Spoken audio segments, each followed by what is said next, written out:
Bango ng face mask ko. Nabasag ni Mrs. yung pabango niya eh. Clinic Happy nahalos puno pa.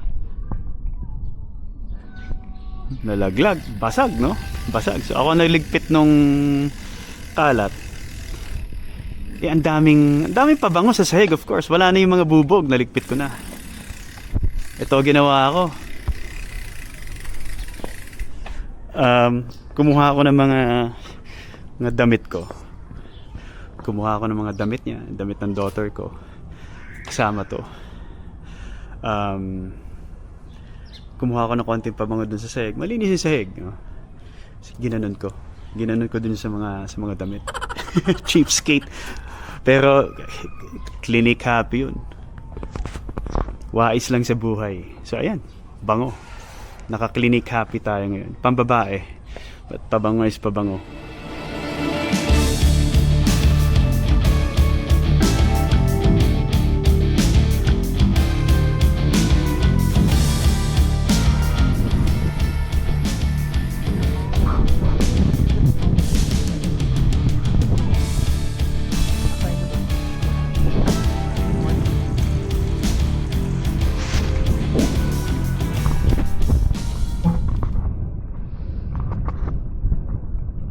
I was at the mall yesterday. Nag-restroom ako.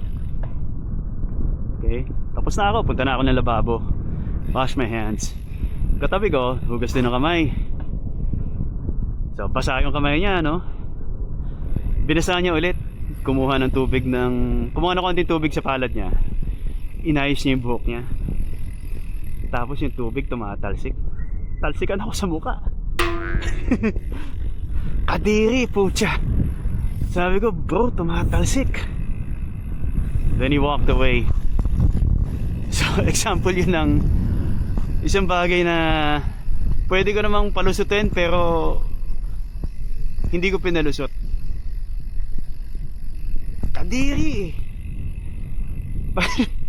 Para maintindihan niya na don't do that. Konting sensitivity naman. Baka habit niya yun di ba? Hindi lang sa banyo, hindi lang sa pag-ayos ng buhok na tumatalsik yung tubig. Maybe he does other things na walang regard for the people around him. So I called it out. Maayos naman, pero clearly frustrated. And if you guys remember, if you've seen this vlog, I told you about this one incident sa mall parking na ginit-git kami ng isang kotse. Talagang diniin kami sa pader. I was with my wife and daughter. And this guy, talagang humururot, ginit-git kami sa gilid. Pababa siya. He was gonna stop to pay his parking ticket. Isang mall ito na ang bayad mo ng parking sa loob. You get the idea. Hinintay ko siya bumaba. Tumigil siya. Went to the door and talked to him. So isa rin yan. Hindi ko pinalampas. I was ready to fight. Hindi ako palaaway na tao, but if my loved ones are threatened, kapag loss of life or limb ang nakataya, I'll do something about it, man. So yan, inabangan ko siya. I confronted him. Hindi ko rin pinalampas.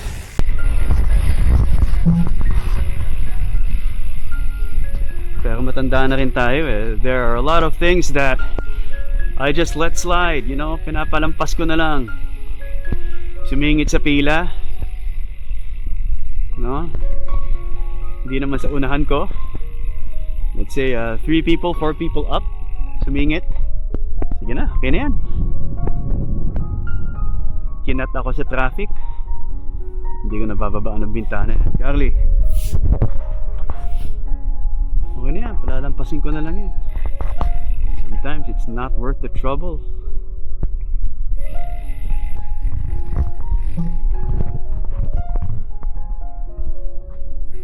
Dati pare may bibilin ako. Tapos yung sukli ko dapat 5 pesos and 75 centavos dapat yung sukli. Ang ibibigay na sukli nung kahera 5 pesos lang. Pero hindi sasabihin sa'yo na, sir, kulang po ako ng 75 centavos ha. Kasi that's the right thing to do. Kung kulang ka, sabihin mo. Pero yung iaabot 5 lang. Hindi mo lang sinabi na kulang ng 75 centavos. Nako, dati sabihin ko, ate, kulang ka ng 75 centavos. Ay sir, sorry po, wala na pong coins eh. Sagot pa ako niyan, sabihin ko, ate, sasabihin mo. Hindi pwedeng assume ka na lang na okay lang sa customer na kulang ka ng 75 centavos. Minsan sasuggest ko pa, bigyan mo ng buong piso. 5.75 yung sukle, kulang ka ng 75. Ang talo dito, customer, hindi, ikaw ang bigay ng piso. 6 pesos ang ibigay mo sukle. Gaganunin ko pa yun. Pero lately, no, nakakatawa isipin, natatawa ko na ginagawa ko dati. Masyado maprinsipyo, no? Pero ngayon hindi na. Sige, lusot lang. Binababa ko ba yung standard ko these days? I don't think so. Siguro I'm becoming a little more picky. I'm becoming smarter about my battles. Bigat na word yung battles, no? I'm smarter about the situations I choose to address. Kulang na 75 centavos. Sana hindi ganon, no? Sana businesses understand na kung kulang ka na 75, wag mong ilagay sa customer problema. Piso ibigay mo. Pero ngayon, kung hindi ko nakukuha yon, sige na, paglalaban ko ba? 75 centavos lang naman yan.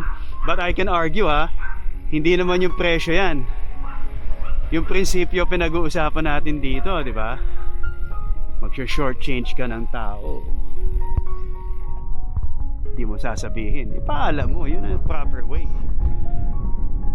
Madalas naman papayag yung customer pag sinabi mong kulang po ako ng 75 centavos.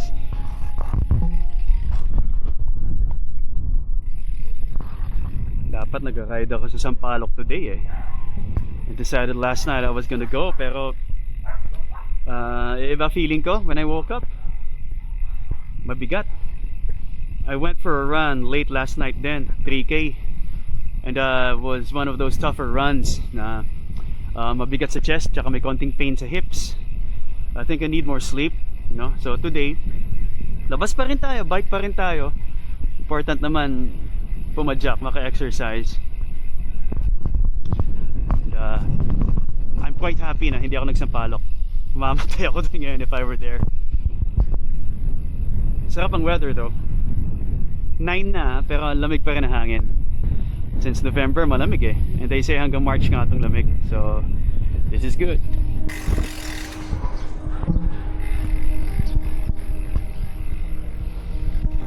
Anyway, with these musings from this morning, naalala ko tuloy yung theory ni Mel Robbins. It's called the let them theory. Yeah, let them. Hayaan mo sila. It's a full book.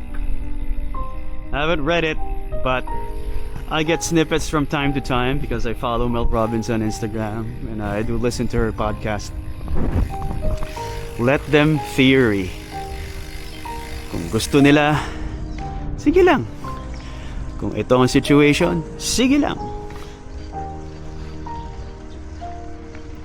It has to be applied responsibly, hindi basta-basta na lang na sige hayaan mo. Hindi, it's a system. Hindi basta-basta. Pero you get the idea. Pakulit sila, let them. Sumingit, let them. Hindi namang kinasama ng buhay mo yung ginawa nila, let them.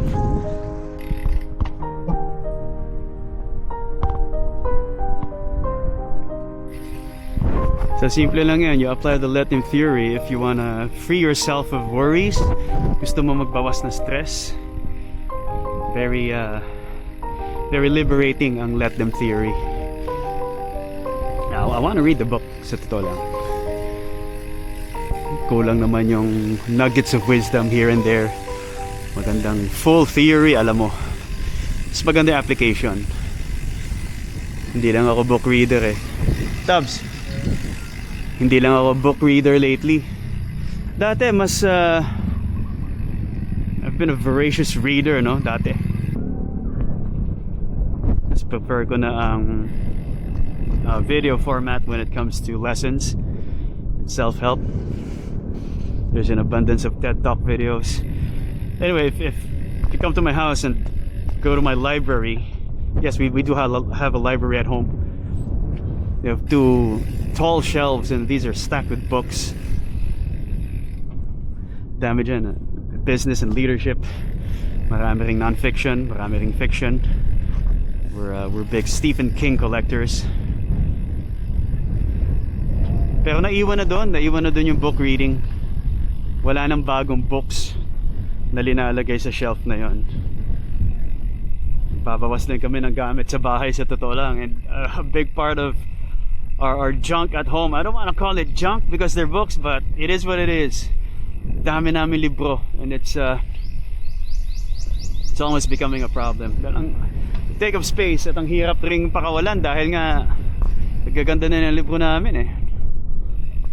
Anyway, sige, hindi ko bibilin yung Let Them Theory book.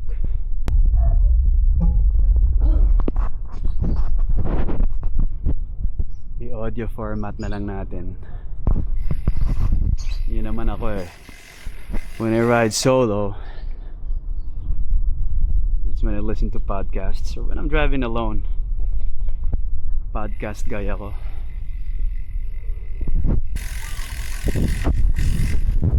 Ay, isa pa palang kinaasaran ko, no? Parking. May papark ka, may isang slot na lang naiiwan. Tapos masikip.